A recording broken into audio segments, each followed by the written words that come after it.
Pagkatapos nito, buong yabang sinabi ni Luo Xiao kung bakit siya lalabanin gamit lamang ang dalawang hamak na dragon, gayong para sa kanya ay wala naman itong kwenta.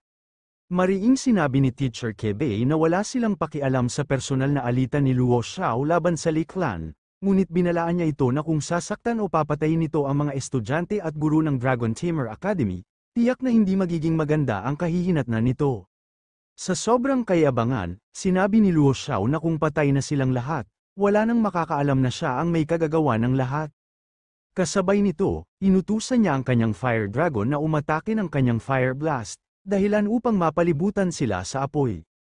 Ngunit sa hindi inaasahang pangyayari, tumagos ang apoy na atake ni Luo Xiao at sumambulat sa kanilang direksyon. Nagulat naman ang ating bida nang biglang nag-react si Bai Qi kaya bigla na lamang nagkaroon dito ng liwanag. At bago pa man siya makapag-react, sumabog na ang atake ng Fire Dragon ng malakas, lumikha ng napakalawak na pagsabog sa paligid. Sa gitna ng matinding pagsabog, laking gulat ni Luo Xiao nang biglang lumitaw si Bai Qi. Sa isang iglap, agad nitong binalot ng liwanag at protection sina Zhu Minglang at ang dalawa, upang mailigtas sila mula sa pag-atake. Matapos nito, agad namang sumugod si Bai Qi sa hangal upang atakihin na ito. Napansin naman ito ng hangal, kaya buong kumpiyansa niyang ipinakita ang isang mahiwagang singsing sa kanyang kamay at sinabing hindi siya madaling talunin. Sa isang iglap, lumitaw sa kanyang katawan ang isang maganda at makapangyarihang baluti na naglalagablab sa apoy. Pagkatapos nito, minaliit naman niya ang pag-atake ni Bai Qi, at sinabing wala itong epekto sa kanya. Bilang tugon, inilabas ni Luo Xiao ang kanyang sariling atake, pinakawalan niya ang isang malakas na enerhiya na diretso kay Bai Qi. Sa kabila ng yabang ni Luo Xiao, naging seryoso si Bai Qi, mula sa kanyang matalim na tingin. Agad siyang sumugod pababa at buong lakas na inatake si Luo Xiao, tumama ang kanyang matulis na yelo na atake sa hangal, dahilan upang ito ay mapa-atras. Kasabay nito, tumama ng direkta ang malakas na atake ni Bai Qi kay Luo Xiao. Napaatras ito habang duguan, at sa tindi ng impact ay tuluyang nalaglag mula sa ere. Nagulat naman si Teacher Duan Gang nang mapagtantong ang White Ice Morning Dragon na si Bai Qi ay nakarating na sa growth phase. Galit naman na tumayo si Luo Xiao habang duguan ang kanyang mata. Sa kabilang banda, todo lusob naman ang Fire Dragon at umatake gamit ang isang naglalagablab na fireball patungo kay Bai Qi. Madaling naiwasan ni Bai Qi ang malakas na fireball ng Fire Dragon. Kasabay nito, sumalakay ang Flood Dragon gamit ang kanyang teknik na Python Vortex, pinulaputan nito ang katawan ng Fire Dragon at sinimulang hiwain ito ng sunod-sunod. Habang abala sa pakikipaglaban ang Fire Dragon, agad niyang ginapos ng yelo ang braso ng Fire Dragon, dahilan para ito ay hindi na makagalaw. Nakita naman ito na pagkakataon ni Teacher Kebei, at sinamantala ang pagkakataon upang umatake. Bigla naman napangisi dito si Luo Xiao, dahil may nakahandang plano na ito para sa ganitong sitwasyon, kaya bigla na lamang nabahala ang dalawa nang mapansin nilang may isang lihim na umaaligid at handang umatake kay Teacher Kebei, kaya sa hindi inaasahang pangyayari, bigla na lamang siyang sinaksak mula sa likod ng isang misteryosong nilalang, dahilan upang siya ay masaksak sa kanyang katawan. Nagulat ang ating bida nang makita niyang tuluyan ang namatay si Teacher Kebei sa kamay ng misteryosong nilalang, hindi niya inaasahan ang ganitong trahedya sa gitna ng laban. Kasabay nito, nagbabala si Luo Xiao sa kanilang lahat, wala raw ni isa sa kanila ang makakaligtas sa araw na ito. Matapos ang babala ni Luo Xiao, agad na umatake si Bai Qi gamit ang matatalim na ice shards, na tumama sa katawan ng halimaw. Samantala, sinamantala ni Zhu Minglang ang pagkakataon na ito, upang agad iligtas si Teacher Duan Gang. Habang nangyayari ito, wala nang nagawa si Teacher Duan Gang kundi ang mapasigaw na lamang sa pangalan ni Teacher Kebei. Pagkatapos nito, binalik na ni Teacher Duan Gang ang kanyang Flood Dragon sa kanyang Spirit Domain, upang tuluyan na silang makatakas. Hindi naman ito hinayaan ni Luo Xiao, kaya galit na galit siyang sumigaw at agad niyang inutusan ang kanyang Fire Dragon na habulin nga raw nila ang ating bida. Nagulat naman dito si Teacher Duan Gang sa tuloy-tuloy na paghabol ni Luo Xiao. Akala nila ay ligtas na sila dahil malapit na sila sa Dragon Tamer Academy, pero nakita nilang papalapit pa rin ito. Habang tuloy pa rin ang habulan, bigla na lamang lumabas ang kanyang Flood Dragon mula sa Spirit Domain. Nagulat naman dito si Teacher Duan Gang at sinubukan niya itong pigilan, ngunit hindi siya pinakinggan ng kanyang Flood Dragon. Paglabas ng dragon ni Teacher Duangang, agad nitong sinalubong ang Fire Dragon ni Luo Xiao, sa isang malakas na banggaan, matagumpay nitong napigilan saglit ang Fire Dragon, upang siguraduhin na makakatakas ng iligtas ang ating bida at si Teacher Duangang. Ngunit kapalit ng malakas na ataking ito, napinsala si Teacher Duangang, damaloy ang dugo mula sa kanyang bibig at nawalan siya ng malay.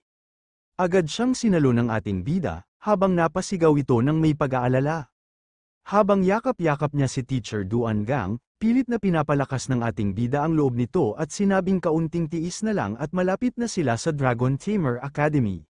Kasabay nito, inutusan ng ating bida si Bai Qi na gamitin ang mahika ng hangin upang mas madali silang makalipad kahit pagod na ito. Dahil dito, galit na galit ang ating bida, at si Bai Qi, sa kanilang mga mata, makikita ang matinding paghihiganti habang sinisigaw nila sa kanilang sarili na ang kabayaran ng araw na ito ay magiging 10 ulit na ibabalik nila ito kay Luo Xiao. Nainis naman dito si Luo Xiao sa naging hadlang sa kanyang harapan, kaya pag-alit itong sumigaw at inutusan ng Flood Dragon na umalis. Dahil sa matinding inis, agad niyang ipinatawag ang kanyang Fire Dragon at iniutos na atakihin ang Flood Dragon. Mabilis namang sumugod ang Fire Dragon at malakas na kinagat ang katawan ng Flood Dragon. Sa lakas ng tama, napinsala ito at tuluyang bumagsak na ito sa tubig. Sa kabilang banda, habang pinagmamasdan ni Fang Nianyan si Hia, pinagalitan niya ito, dahil bigla raw itong tumigil sa paghabol, tinawag pa niya itong hangal at tinanong kung may dugo ba ito ng baboy. Sumagot naman si Hia na tila nagrereklamo rin sa dami ng ipinapagawa sa kanya. Naiinis din sinabi ni Fang Nianyan, ilang araw na raw siyang nagpapakain ng silkworms dito, pero kahit manghuli ng isda ay tamad pa rin, tulad ng kanyang amo na si Zuming Lang. Sa hindi inaasahang pangyayari, biglang lumitaw ang sugatang Flood Dragon mula sa talon at bumagsak ito sa harap mismo ni Fang Nianyan at Hia. Nagulat si Fang Nianyan sa kanyang nakita, habang si Hia naman ay agad na tumalon papunta sa tubig upang tingnan ang kalagayan ng kanyang kaibigan. Habang lumulutang sa tubig ang Flood Dragon, malinaw na makikita ang malalalim na sugat nito. Lumapit si Hia at nag-alalang nagtanong kung anong nangyari dito, habang patuloy na umuungol at nagpapakita ng pag-aalala. Agad na napansin ni Fang Nianyan ang paglapit ng mga halimaw sa tubig, mga water demon na gustong lamunin ang katawan ng sugatang Flood Dragon. Sumigaw siya kay Hia na bilisan nito ang kilos. Hindi nag-aksaya ng oras si Hia. Bagamat mas maliit at mas kaunti, buong tapang niyang hinarap ang mga halimaw. Nilundag niya ang isa sa mga ito at agad na kinagat at pinunit ang katawan ng kaaway gamit ang kanyang matitinik na pangil at matatalim na kuko. Habang patuloy siyang nilalapitan ng mga halimaw, sinugatan siya ng katawan ng isang halimaw, ngunit hindi siya umatras, sa halip, lalo siyang naging mabagsik. Habang abala si Hia sa pakikipaglaban, napansin niya ang isa pang halimaw na palapit sa walang malay na Flood Dragon. Hindi na siya nag-aksaya ng oras, sa isang malakas na sigaw, mabilis siyang sumugod papunta sa halimaw. Gamit ang buong lakas ng kanyang katawan, tumalon siya sa ere at buong bangis na ibinagsak ang kanyang sarili pababa. Sa isang matinding pag-atake mula sa himpapawid, tinuhag ni Hia ang katawan ng halimaw. Wasak ang dibdib nito at tumalsik ang dugo sa ere habang walang kahirap-hirap na tinapos ni Hia ang buhay nito. Pagkatapos ng matinding labanan, agad na lumapit si Hia sa Flood Dragon na ngayon ay duguan at walang malay. Nag-aalala siyang tinawag ito, tinatanong kung ayos lang ba ang kalagayan nito. Nang makita niyang hindi ito tumutugon at tila hirap sa paghinga, napuno ng takot at lungkot ang kanyang mukha. Paulit-ulit siyang sumisigaw. Pilit binubuhay ang kanyang kasama, dahil para kay Hia, siya lamang daw ang may karapatang talunin ito. Samantala, si Fang Nianyan, na nasa di kalayuan, ay nakaramdam ng matinding pagkabahala. Agad siyang nagpasyang humanap ng tulong at sinabing manatiling matatag si Hia hanggang sa siya'y makabalik. Sa sumunod na eksena, ipinakita ang infirmary hall kung saan nagpapahinga si Teacher Duangang. Ayon sa isang guro, inatake ang kanyang espiritual na domain, dahilan kung bakit nasugatan ang kanyang kaluluwa at siya ngayon ay nasa coma. Mabuti na lamang at agad siyang nadala roon ng ating bida, dahil kung hindi raw ay baka hindi na siya umabot. Habang iniimbestigahan pa ang nangyari, Biglang dumating ang isang lalaki at nagulat na ang buwayang espiritu ay napapalibutan ng mga demonyo sa ilalim ng talon. Agad itong ikinabigla ng ating bida at dali-daling tumalon patungo kay Bai Chi, upang matulungan si Hia. Namangha naman dito ang lalaki, dahil napakalakas nga raw ng dragon ng ating bida. Pagkatapos makarating ng ating bida sa lugar ng laban, agad niyang nakita ang mga demonyong halimaw na patuloy na umaatake kina Hia at sa sugatang Flood Dragon. Galit na galit siya at agad na iniutos kay Bai Chi na patayin ang lahat ng kalaban. Habang patuloy ang pagsugod ng mga halimaw, matapang na sinunggaban ni Hia ang isa sa mga halimaw kahit sugatan na siya. Mula sa ere, tinawag ni Zhu Minglang si Hia upang tiyaking ligtas pa ito. Paglapag ni Bai Chi, agad itong naglabas ng makapangyarihang ice domain. Sa isang iglap, napatigil ang mga kalaban at nagyelo ang paligid. Sunod-sunod na nagyayelo at nababasag ang mga nilalang na umaatake. Ang ilan sa mga halimaw ay naging kristal na yelo, kasama na ang mga halimaw na isda at iba pang mababangis na nilalang. Pagkatapos matalo ni Bai Chi ang mga halimaw, kaagad naman na bumaba si Zhu Minglang sa tubig upang silipin ang kalagayan ni Hia at Flood Dragon. Lumapit siya kay Hia, at buong pasasalamat niya itong niyakap. Makalipas ang ilang sandali, dinala ni Zhu Minglang si Hia sa isang lugar kung saan ito maaaring magpagaling. Habang nagpapahinga si Hia sa mahiwagang tubig, pinasalamatan siya ni Zhu Minglang sa kabayanihan nito. May dalang mga halamang gamot ang isang babae, na handa ring tumulong sa paggaling ni Hia. Bago umalis, mahinaong sinabi ni Zhu Minglang kay Hia na magpagaling itong mabuti dahil babalik siya agad. Pagkatapos nito, sumakay na siya kay Bai Chi upang magtungo sa Li Family Palace. Habang nagpapahinga si Hia sa mahiwagang tubig para magpagaling, tahimik siyang binabantayan ng isang babae. Napansin din ng babae ang kakaibang pagbabagong nangyayari sa katawan ni Hia. Unti-unti itong nagbabalat, parang ahas na nagpapalit ng balat. Napanganga siya sa gulat at agad na napatanong kung isa ba siyang ahas at bakit ito nagbabalat. Paglingon ni Hia sa kanyang likuran, laking gulat niya nang makita ang sarili niyang balat na tuluyang umiwalay sa kanyang katawan. Sinubukan naman ng babae na pakalmain si Hia.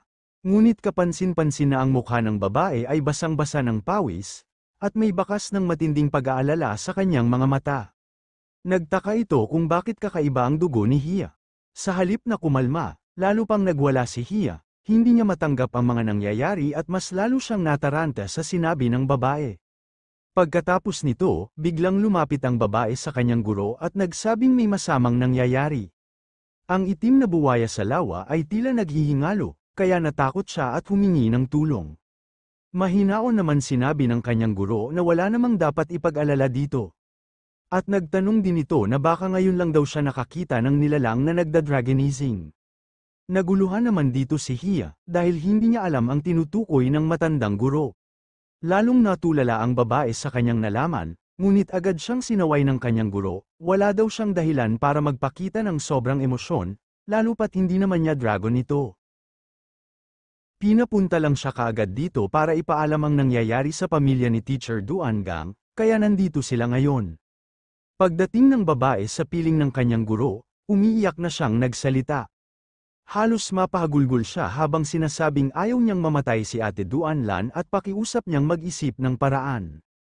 Napatingin ang matanda sa kanya at nagsalita rin, bahagyang seryoso ang tinig, ang kaluluwa raw ni Duan Lan ay lubhang nasira. Kung hindi agad makahanap ng spirit medicine ang kanyang pamilya, hindi na ito kailanman magigising.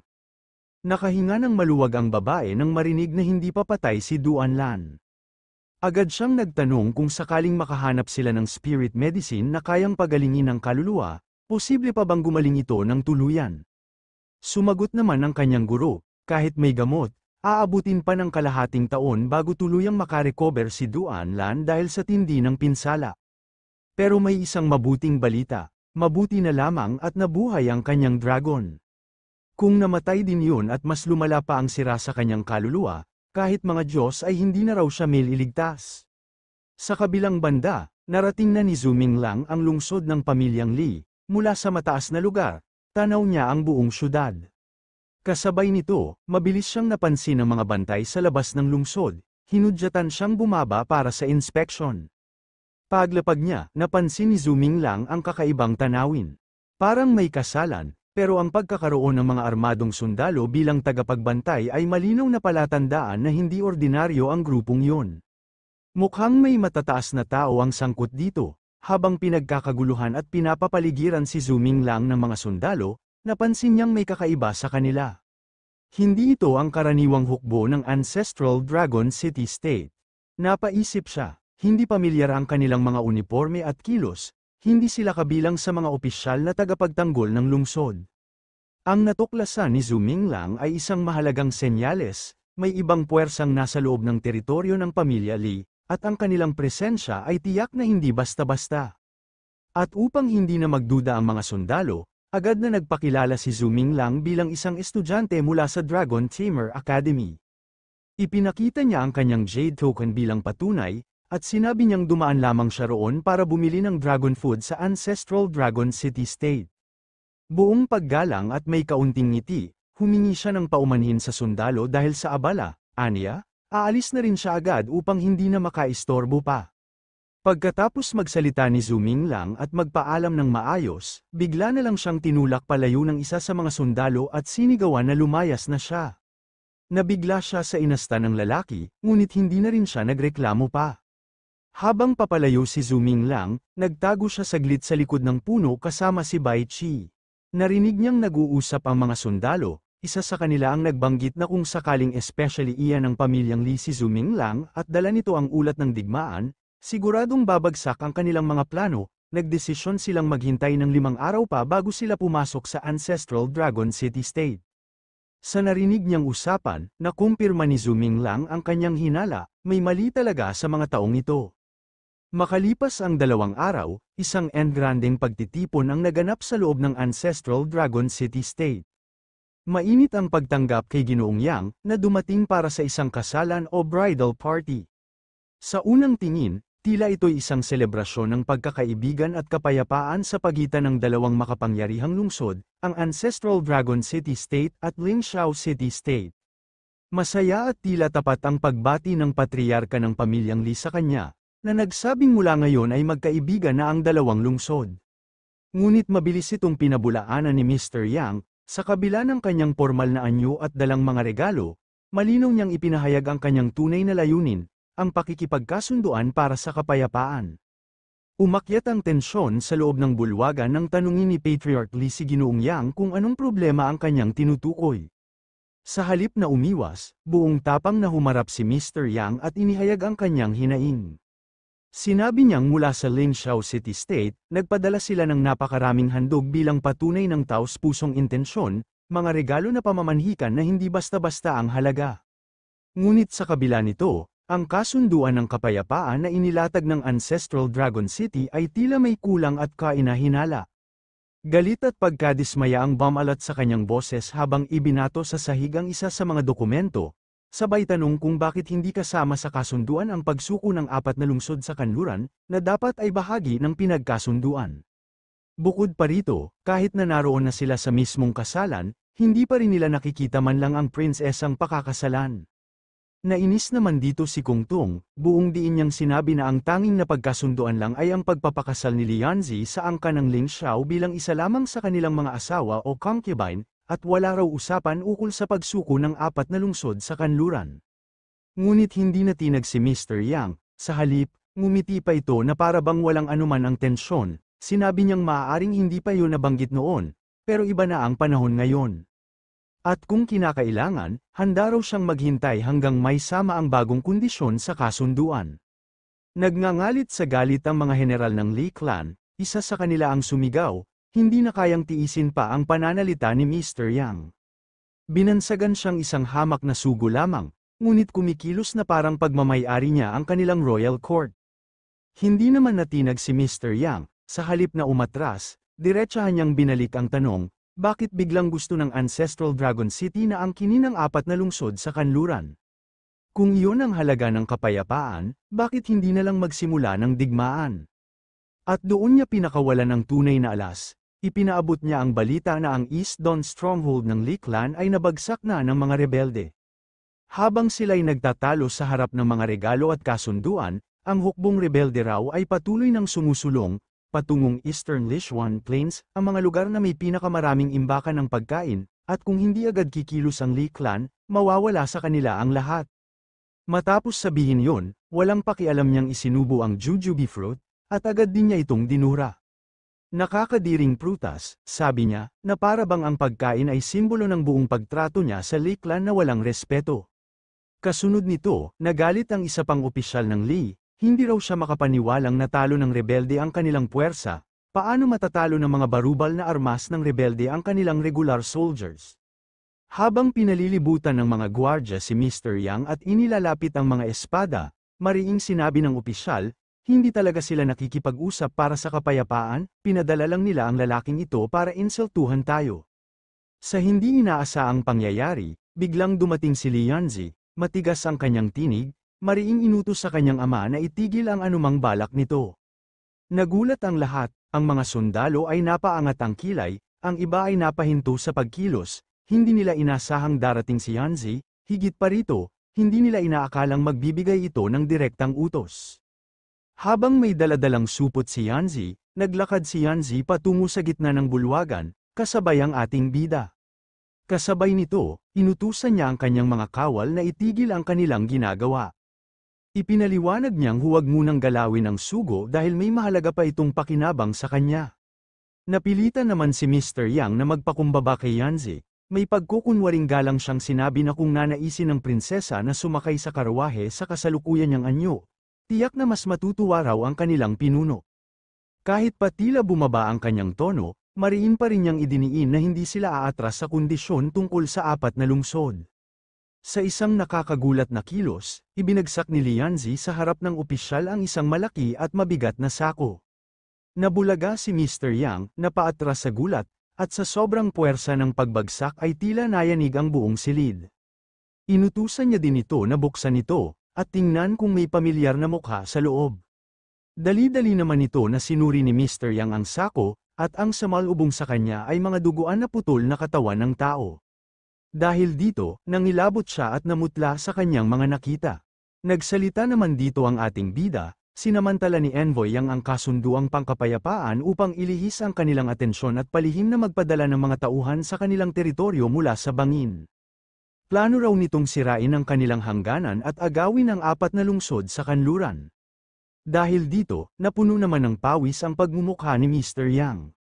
Dinagdag pa ng ating bida, inutusan ng kanyang mahal na Yanzi ang mga Queen's Guard upang tambangan ang mga sundalo ni Mr. Yang sa bangin na kanilang daraanan, wala ni isa mang nakaligtas, pinatay silang lahat.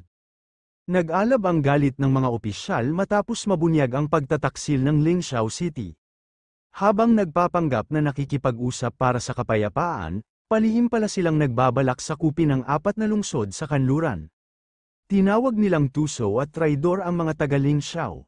Isa sa kanila ang Bam-Antong hininga, na pagtanto kung bakit naging sobrang lakas ng loob ni Yang Ziyu dahil kay Yanzi. Isa pang opisyal ang nagpahayag ng pasasalamat, sinabing kung hindi nalaman ni Yanzi ang kanilang panlilinlang, matagal nang nawala sa kanila ang 4 na lungsod sa kanluran. Nagngangalit sa galit si Mr. Yang habang nakaluhod sa sahig, itinuturo si Lianzi na para bang isinusumpa niya ito. Pasiga niyang binigkas ang kanyang huling panlalait, na silang lahat ay mamamatay sa malagim na paraan at si Yanzi, ang tinawag niyang malupit na babae, ay tiyak na malulugmok sa impyerno. Ngunit hindi natinag si Yanzi, matatag ang kanyang tingin at mariing isinagot na tigilan na nito ang pagkukunwaring nababaliw, dahil siya mismo ang dahilan kung bakit buhay pa ito. Ngumiti naman na nakakatakot si Mr. Yang at nagpasalamat kay Li Yanzi sa hindi pagpatay sa kanya. Ngunit agad siyang sinagot ni Yanzi, umayos nga raw ito kapag siya na nga raw ang kanyang kausap. Lumuhad naman si Mr. Yang, at tila may bigla siyang napagtanto. Matapos ang tensyon, ibinunyag ni Li Yanzi ang mahalagang mensahe, buhay pa ang batang master ng angka ng Ling. Ipinag-utos niyang iparating ito kay Ling Luotian. Inutusan niya din si Mr. Yang na sumulat ng liham gamit ang kanyang kakayahan sa panitikan upang tubusin ang buhay ng batang master. Ngunit bago niya magawa yon, may isa pa siyang kailangang gawin, kainin ang lahat ng nasa sahig. Walang nagawa si Mr. Yang kundi sumang-ayon, paulit-ulit na umoo habang nanginginig sa takot. Matapos ang tagumpay sa paglantad ng pagtataksil ng Lingxiao, Pinuri si Lianzi ng mga opisyal at matatanda ng estado. Ipinahayag nilang malaki ang kanyang naiambag para sa Ancestral Dragon City State. Tinawag siyang isang pagpapala, karapat-dapat bilang Crown Princess. Isa sa kanila ang nagsabing dapat nang ibalik ang kanyang katayuan, lalo na't marami na siyang pinagdaanan at tiniis kamakailan. Kasabay nito, kaagad siyang lumapit sa kanyang ina. Walang sinabi, marahas niyang inagaw ang kasulatan mula rito, isang dokumentong nagpapakita ng kasunduang ikakasal siya, winasak niya ito sa harap ng lahat. Habang naguguluhan at natataranta ang iba pang kababaihan sa paligid, dumiretso si Yanzi sa kanila. Matapang niyang binigkas na kung ang paraan nila ng paglikha ng kapayapaan ay ang pagbebenta ng sarili nilang katawan, mas mabuti pang ipaubaya na lang sila sa kampo ng kalaban. Kung hindi sila kayang ipanalo sa digmaan, magiging mahusay silang paninda sa kabilang lungsod. Pag-alit naman nagtanong dito ang patriarch kay Mr. Yang habang ito'y nakaluhod sa lupa. Tinanong niya kung totoo bang nabutas na ang East Dawn Stronghold, at kung bakit hindi nila agad nalaman ang ganitong mahalagang balita. Ang ating bida ang sumagot sa katanungan ng patriarch. Ipinahayag niya na may taksil sa kanilang hanay, si Luo Xiao. Aniya, pinatay ni Luo Xiao ang lahat ng mga tagapaghatid ng mensahe, kung hindi raw dahil kay Xing Chen, ang pinuno ng Glory Valley City, na nagtayo ng dike sa bundok at nakinabang sa pagbaha, baka naatake na ng mga rebelde ang Ancestral Dragon City State. Nagpahayag naman ng papuri ang patriarch, masaya niyang sinabi na mahusay ang ginawa ni Yanzi at mananatili pa rin itong namumuno sa mga bantay militar. Kasunod nito, napalingon ang patriarch kay Zhu Minglang at tinukoy siya bilang ang lalaking nagpanggap bilang kasapi ng kanilang angkan at bumalik kasama ni Yanzi mula sa Wuto. Agad namang ipinagtanggol ni Yanzi si Zhu Minglang. Aniya, siya ang nag-utos dito na magkunwaring kabilang sa kanilang grupo.